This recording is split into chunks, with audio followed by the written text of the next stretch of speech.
Hi, this is Alex. Welcome to Socialism Survival Podcast number 22.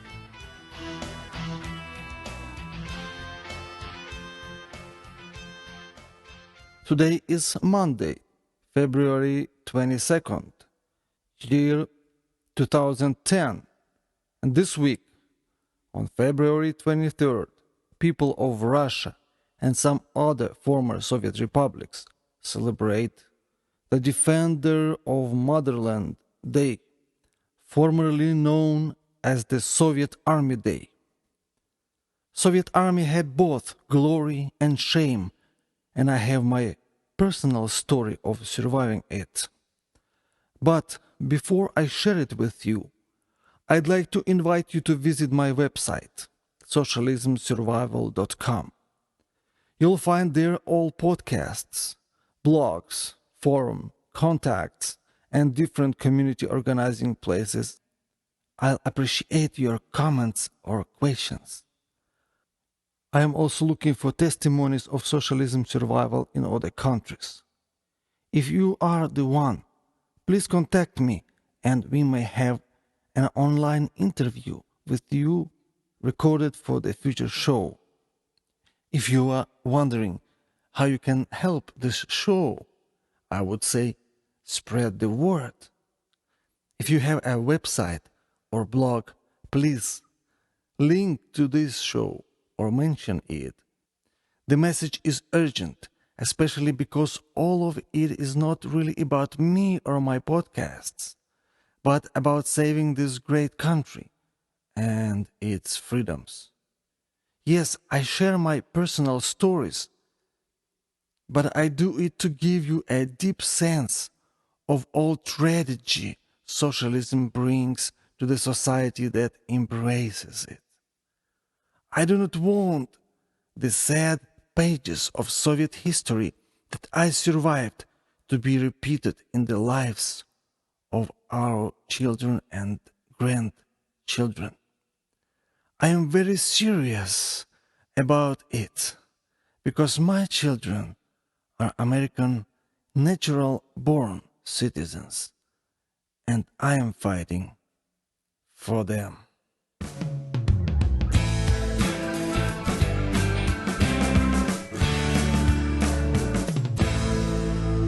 Warning: this issue of Socialism Survival Podcast contains some descriptions of adult relationships and violence which may not be proper for minors. Therefore, listeners' discretion is advised.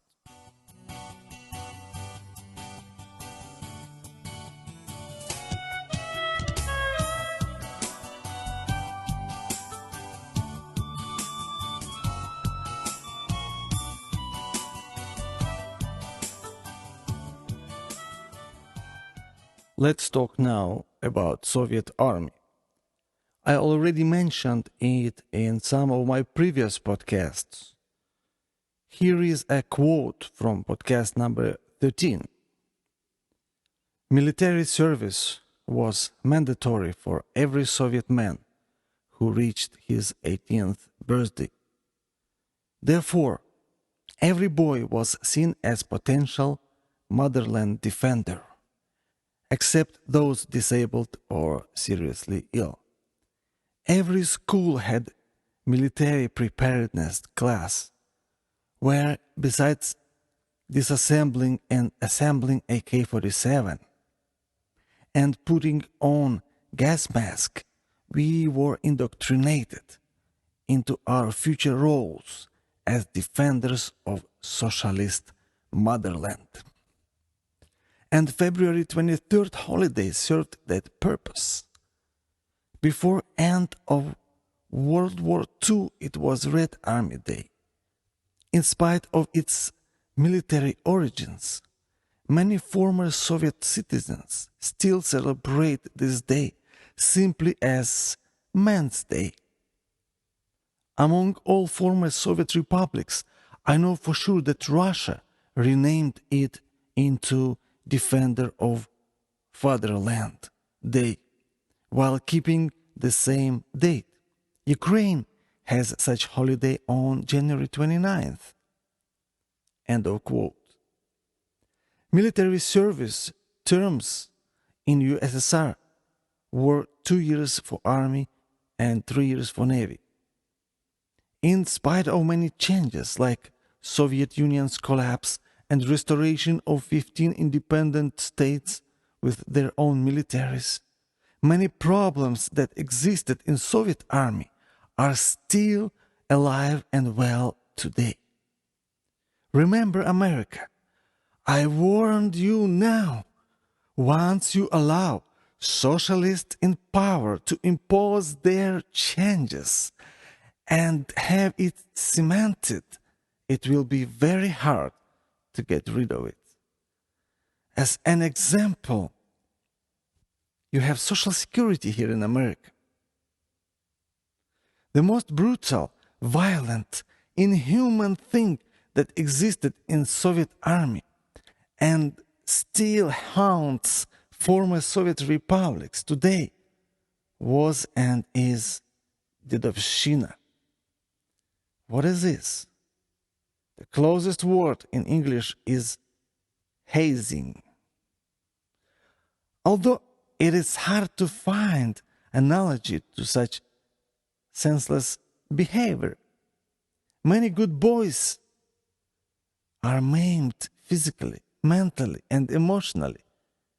Many are dead just because some older soldiers had to show their status as Dedi, which literally means grandfathers.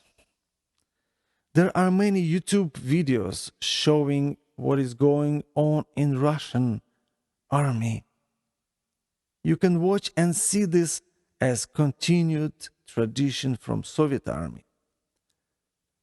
What seniors or Didi are doing has nothing to do with teaching freshmen army order, but to humiliate others. They do it because 1 year before they were also beaten and humiliated.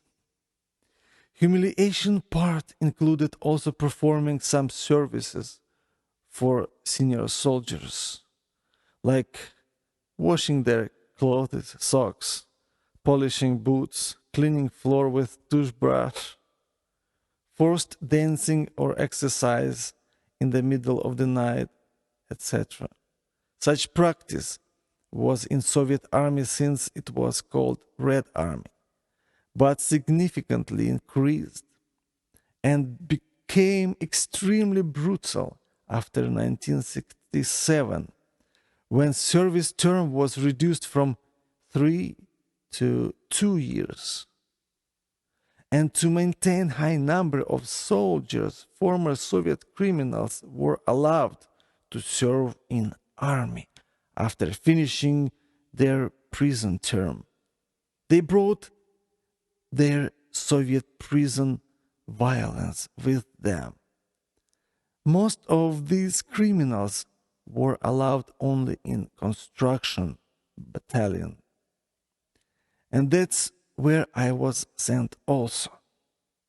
But for me, as a believer, all harassment, emotional and physical abuse was set on a different level.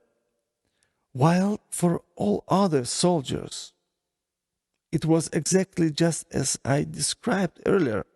They simply were abused because of superiority demonstration by older servicemen. For someone like me, because of my affiliation with underground persecuted congregation of believers, the humiliation was performed under the direction from senior officers who also were instructed by KGB. In spite of all brutality and torture, I was lucky to survive. I consider it God's mercy. Many others, like young Christian Ivan Moiseyev, whose fatal army story I shortly described in podcast number 11, didn't survive but paid their debt to motherland with their lives. Yes, that's what we were told, and that's how that part of socialistic system functioned. Every boy born in Soviet Union was already in debt to Soviet motherland, which he had to pay after turning 18 with 2 or 3 years of military service. Why? Nobody really could explain it using common sense, because there wasn't common sense in Soviet socialism. Don't look for common sense in Karl Marx or Lenin's books. Better read the Common Sense of Thomas Paine. It's healthier. Everything associated with socialism is incurably sick.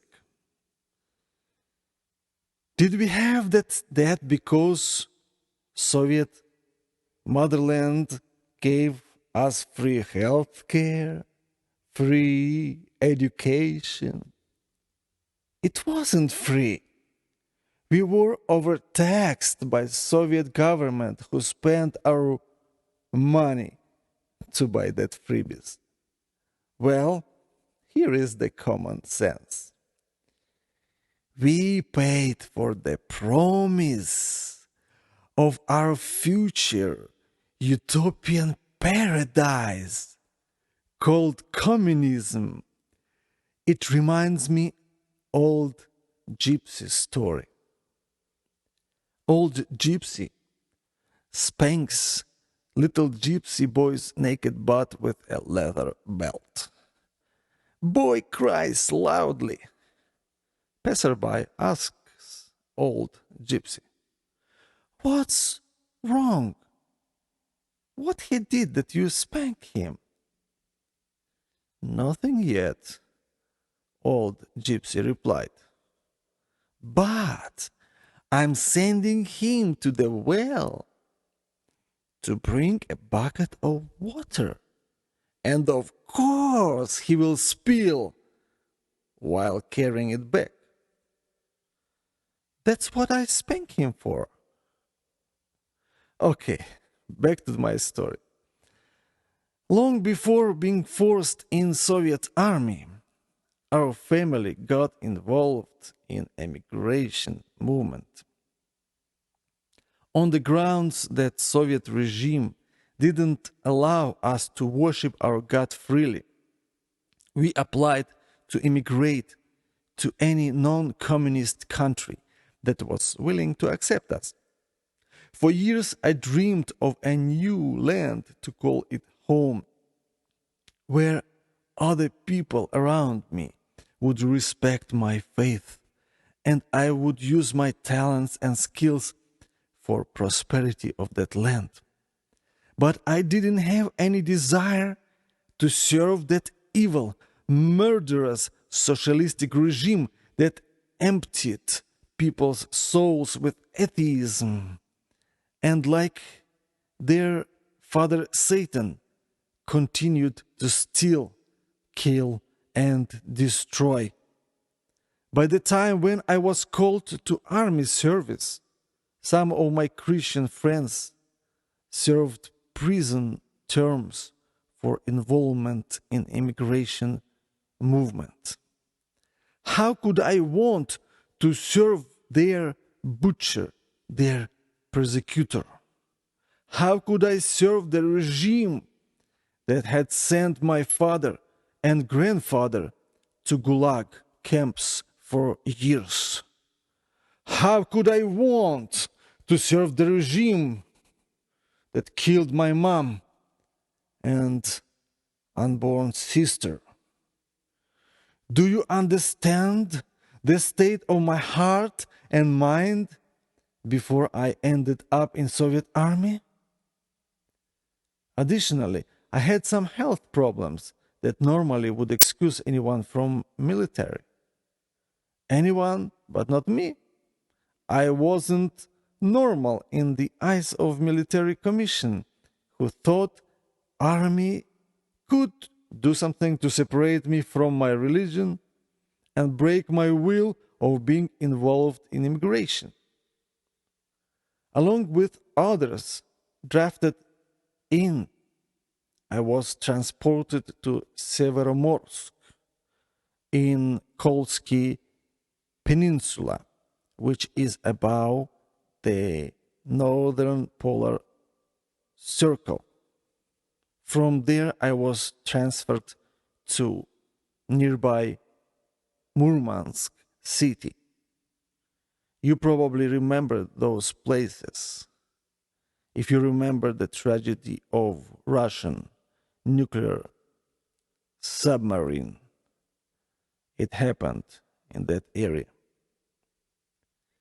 Because of my obvious refusal to swear the oath of faithfulness to Soviet motherland, I was sent to the only place I would fit, the construction battalion, or simply Stroybat. That's how it sounds in Russian. It wasn't easy for my ill body to adapt to the extreme frost and eye-poking darkness of polar winter. After only few days in army, I was taken to military hospital for intestinal surgery. That was the only good thing army did for me, as successful surgery removed the problem I suffered for many years. While recovering, I was brought to local KGB office, where I was questioned and had to listen to their sugar-coated assurances of how much they really cared for me. Using my physical condition, they were building the environment for my expected cooperation with them. Of course, they never achieved expected results, but they tried. Nobody even mentioned the oath-taking ceremony that I missed while in hospital. Who cared? They knew I wouldn't bend to any pressure, and therefore they used different approach. It was, as I call it, lollipop game. When somebody puts lollipop in your mouth, then pulls it out and asks, "Do you want to keep this lollipop? Then do what we want, and you'll have endless lollipop for the whole army term." As the part of recovery program, I was assigned to the light duty in military kindergarten. Well, that would be a paradise for any soldier. I would eat the same food that officers' kids were eating, while other soldiers were eating awful food. But that was the place of temptations. Many officers' wives worked there too. And it looked like they all were sexually hungry. I've heard that another soldier who was there before me had most of them, and they wanted to keep him there. But unfortunately, he committed suicide right there after received letter that his girlfriend married another man. Of course, all that ladies wanted me to be his replacement in that part of their lives too. What disappointment I was for them. I think they didn't know that I was watched by KGB.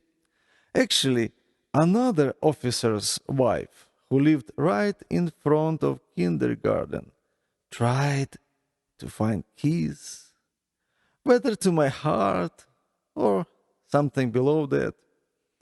She invited me a few times for a nice meal, but instead of seducing me, she had to listen to my preaching.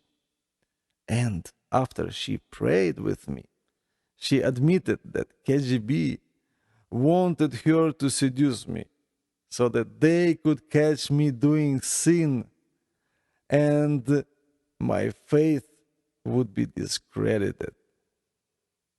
When my sister and brother visited me, they brought with them my guitar, and for a few months I gathered local youth and sang to them about God's love. When that was discovered, the lollipop suddenly disappeared. I was removed from kindergarten and returned to barracks.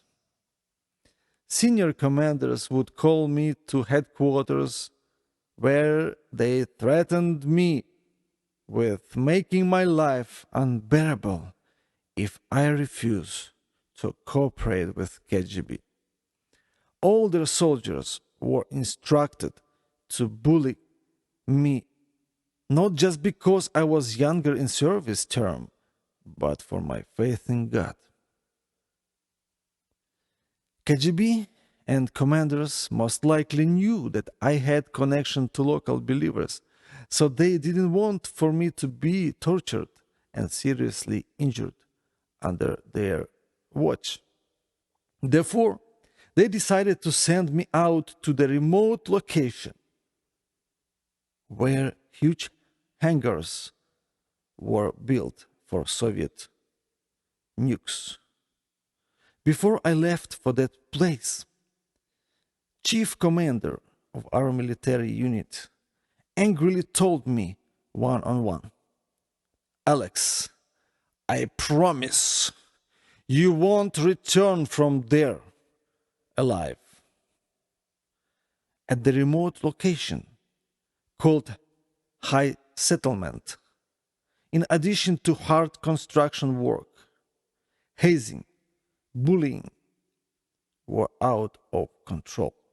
The acts of severe violence usually occurred at night after so-called grandfathers had saturated themselves with alcohol, drugs, and after breathing in toxic hallucinogenic paint. After such intoxication, no one could sleep at night. Violent orgies continued till the morning. Many were beaten, humiliated in different ways. My circumstances were getting worse and worse. With all existing dangers, more was added when I refused to take part in construction of hideouts for nuclear missiles. When asked why, I explained that on the other end of the world, in America, are also my brothers and sisters in the Lord, and I will not do anything that has intent to harm them. Of course, such explanation didn't satisfy anyone. I didn't sound for them like a patriot of the Union of Soviet Socialistic Republics. And if I was not willing to become one, they were willing to use anything to transform me or see me dead. One night I just fell asleep when suddenly I woke up with hellish noise and demonic laughter around me, and with burning pain in my head. I tried to escape, but something heavy was hitting me, especially my head. I pretended that I passed out, and maybe only that saved me. They got scared and stopped hitting me. They probably thought that I'm dead. Later I found out that intoxicated Didi approached me at night, holding heavy soldiers' boots in their hands, and began hitting me. Life became very scary and fragile for me. Many mysterious deaths happened in that area, and most of them were never investigated. Let me bring you some examples. One soldier who didn't obey grandfathers was not allowed to eat, and he died right there from food deprivation. Another story happened while I was there. One officer and two soldiers took many bottles of vodka, took a military automobile, and went to Laps village. Laps is the name of local population, native population. They also called Sami. The territorial name Lapland comes from Laps. These guys found native woman there. After drinking a lot of alcohol and having group sex, they took her naked in the car, where they mutilated her vagina with a wrench. And then they threw her out of the car while driving. The woman died, and her family wanted to revenge for her death. Therefore, no one was allowed to leave barracks. It was deep polar winter, when there is a polar night, all 24 hours. The military compound was heavily guarded, with many military patrols around settlement. While at construction location, someone who cared told me that I shouldn't return to barracks because something awful was planned against me. I ran away from construction site and hid in the basement of nearby building. I prayed to God for His protection and His solution for my terrible situation. I knew that soon everyone will be searching for me. From there, I got to another place where I could see only bus stop in settlement. The bus would come there only twice a day, in the morning to bring there some workers, and in the evening to take them back. I got there right on time. The evening bus was about to leave. I took a deep breath, silently cried out to the Lord, and went quickly straight to the bus, I got in. I sat in the back. No one ever asked me to pay or to show a document allowing me to leave. No one paid attention to me as if I was invisible. The bus brought me to train station where I gave train attendant my broken watch for the ride to Murmansk. In the Murmansk city, I had civil clothes hidden in my friend's home. Things seemed hopeful for me. I hoped to escape as far as possible from there, and then maybe either to cross the border to Finland or Sweden or Norway, and then ask political asylum, maybe in American embassy. Another plan was to get somewhere, somehow, to Asia, Soviet Asia, where I could buy fake Soviet passport and live somewhere under assumed name. As I was leaving the apartment complex where my friends lived, while exiting elevator, I got face to face with one of my commanders who also lived there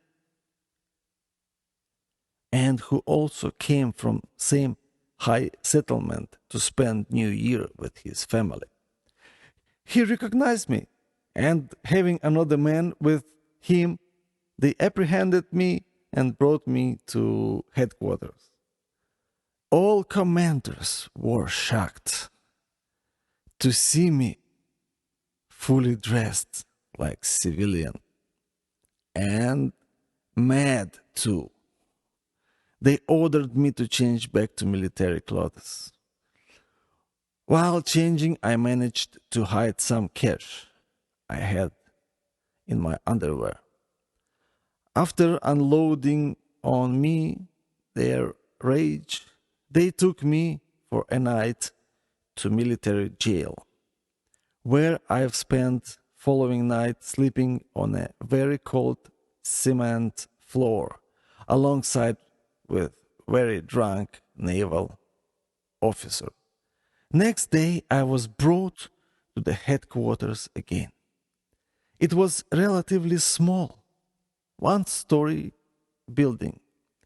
In the middle was main entrance with a guard booth in front, so he could see everyone who entered and exited building. To the right and to the left from guard was long corridor with offices. The office of head commander was to the left, and the office of his political deputy to the right. First, they took me to the head commander's office, Mayor Dragonfly. They informed me that they prepare my case for military tribunal, and that most likely I'll get 2 years of disciplinary battalion. After that, they locked me alone in political deputy's office and went back to their meeting in commander's office, discussing my fate. When I was left alone, I could feel something special going both inside and outside of me. Without hesitation, I pushed the door and, oh miracle, it opened. I looked into corridor and it was empty.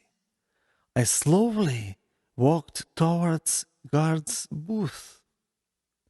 And another miracle. He just wasn't there. I could feel every cell of my body and my hair moving. Although I was dressed only in light tunic and nothing covered my head. Although it was close to -20 outside, I could feel that supernatural power surrounding me and pushing me towards the exit. Without hesitation, I opened the door, walked fast to the nearest dark corner, then to the hidden hole under the brick wall, and then, as if I got a pair of mighty wings, I crossed the field of 2 or 3 feet deep snow in seconds. That I've seen that place for the last time.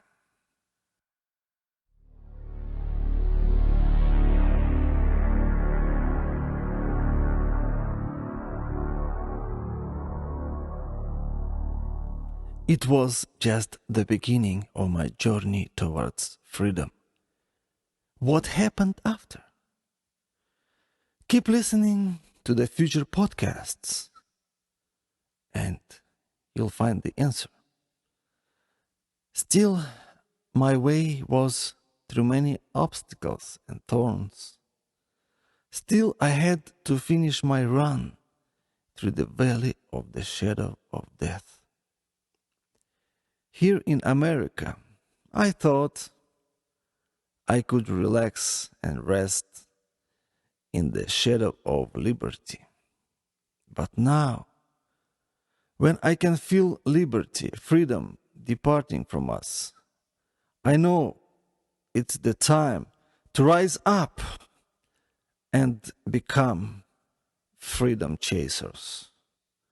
I'm talking about you, about me, about her and him, all of us. And I want to bless true defenders of freedom, American soldiers who took their responsibility voluntarily to defend their loved ones, their beloved land of the free. Not somebody's socialistic agenda. This great country still needs true heroes who know what they are standing for.